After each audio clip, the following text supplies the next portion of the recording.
তো আজকে সকাল সকাল ঘুম থেকে উঠে বাইরে পড়লাম ছাতি হাতি নিয়ে রৌদ্রের মধ্যে এক জায়গায় যাওয়ার লেগিয়া অল্প কাজ আসলো। তো অল্প কাজটা সেরিয়ে যায় রৌদ্র তো একদম সেই রৌদ্র একদম ফাটাই দিয়েছে, ছাত্রী ছাড়া তো যাওয়াই যেত না।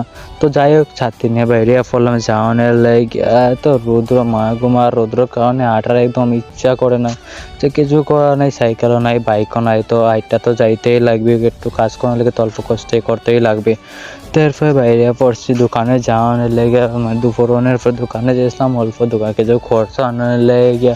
ওরে খরচা সব শেষ হয়ে গেছিলো। খরচা বলতে কি অল্প ডিম পেঁয়াজ এইসব এই জিনিস কিছু আনার লেগে। তো দোকানে গিয়ে দোকান থেকে খরচা টরচা নিয়ে বাইরে গাউন্ডের লেগে রওনা এসে যাইবার সময় তো ছাত্রী নিয়ে গেছে না, রৌদ্রে একদম মাথা নষ্ট করে দিছে। ছুবে হাইট আইতেছি এই এত বাইরের মধ্যে আইয়া হতো কি কারেন্ট না, একদম মাথা নষ্ট হয়ে গেছে আমার। কী করবো, কিছু করার নাই। তারপরে খরচটা দিলাম বাড়িতে মার কাছে দিয়ে, তারপর বাইক নিয়ে বাইরে পড়ছি অল্প বাজারে যাওয়ার লেগে। বাজারে বলতে অল্প ব্যাংকে যাওয়ার লেগে, ব্যাংকে কিছু কাজ আসলো, তো কাজটা সারিয়ে আইছিলাম। বাড়িতে আসলো করে যখন বাড়িতে আসলো অত জায়গায় যাইতাম বাইক আছে তো নিয়ে যাই গিয়া।